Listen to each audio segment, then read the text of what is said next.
జగనన్న ఆలోచన ఏంటంటే ఎప్పుడు కూడా ఇది ఎంత కాస్ట్ అవుతుంది, ఈ కాస్ట్ వల్ల మనం ఆలోచన చేద్దామా, ఇవి ఆలోచించరు. కాన్సెప్ట్ ఆలోచిస్తారు.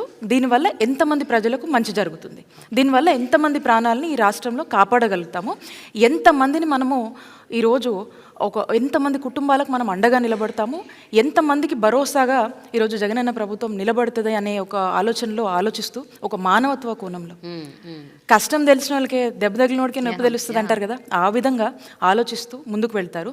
అలాగే ఈరోజు మేము చేస్తున్నాము, మా ప్రభుత్వం చేసుకుంటా పోతుందని కాకుండా ఇవి ఎలా రీచ్ అవుతున్నాయి, వాళ్ళు సాటిస్ఫైడ్గా ఉన్నారని ఒక థర్డ్ పార్టీ. సో మనము ఈ వరల్డ్ బ్యాంక్ సంబంధించి కావచ్చు, ఆర్టీఐ అని ఒక సంస్థ ఉంది, వాళ్ళతో కూడా మనము ఏ విధంగా ఇవి అమలు అవుతున్నాయి వాళ్ళ ఫీడ్బ్యాక్ కూడా మనం తీసుకొని ఇంకా మనం ఏం చేయొచ్చు అంటే మా మీదకి ఇంకొక మానిటరింగ్ అథారిటీ తీసుకొని మాకు మేమే, ఇది ఇంకొకరు మానిటర్ ఎవరో చేసి ఇచ్చింది కాదు, మాకు మేమే ఒక థర్డ్ పార్టీతో ఒక మానిటరింగ్ అథారిటీని ఎంచుకొని ఆర్టీఐ వాళ్ళు రీసెంట్గా చేశారు. సో కాబట్టి అక్కడ నుంచి మళ్ళీ ఫీడ్బ్యాక్ తీసుకొని మేమేమైనా సరి చేసుకోవాల్సినవి ఉన్నాయా, ఇంకా బెటర్గా మనం ఎలా ఇవ్వచ్చు అనే సర్వీసెస్ మీద మనము ఆలోచనల మీద ఇవన్నీ కూడా మనమే ఎంగేజ్ చేసి మనమే దీని మీద కూడా మళ్ళీ బాధ్యత తీసుకొని వెళ్తున్నటువంటి పరిస్థితి. So I would say that one unique program is this family program, where every poor, every unaffordable sector can feel that healthcare for everybody అన్నది, feel that రిచ్ పీపుల్కే కాదు, మా జగనన్న మాకు కూడా ఫ్యామిలీ డాక్టర్ని ఇచ్చాడు అట్ ఫ్రీ ఆఫ్ కాస్ట్. అయితే జనరల్గా ఇలాంటి ఒక యునీక్ కాన్సెప్ట్ కానీ ఒక ఇనిషియేటివ్ కానీ ముందుకు తీసుకొస్తే దానికి ఉండే సాధక బాధకాలు దానికి ఉంటాయి. Like there will be lot of loopholes also. అంటే ఫర్ ఎగ్జాంపుల్ ఇప్పుడు అదే family doctor he might be another doctor who is having his own practice.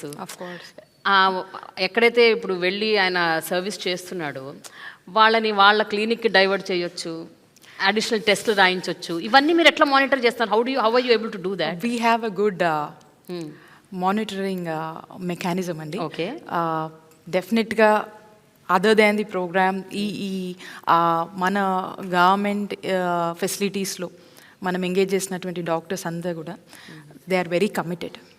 Whoever is having that commitment, ఎందుకంటే వాళ్ళకు తగ్గ పే స్కేల్ని కూడా మనం ఇస్తూ, అంటే ఎక్కడ కూడా they should not feel that గవర్నమెంట్లో పనిచేస్తున్నామంటే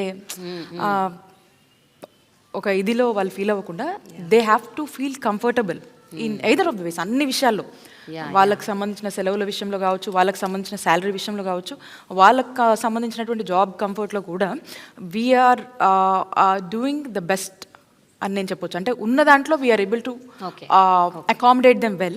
అండ్ అలాంటి ఆలోచన లేకుండా మనం ఈరోజు వాళ్ళందరినీ అకామిడేట్ చేస్తూ ఆ కంఫర్ట్ జోన్ని క్రియేట్ చేస్తూ ఈరోజు మనం వాళ్ళని మోటివేట్ చేస్తూ ఎంకరేజ్ చేస్తూ వాళ్ళు కూడా బాధ్యతగా ఫీల్ అయ్యి ఈరోజు గవర్నమెంట్తో పనిచేసేటువంటి యాంబియన్స్ని, అట్మాస్ఫియర్ని ఈరోజు జగనన్న ప్రభుత్వం వాళ్ళకి కల్పించింది.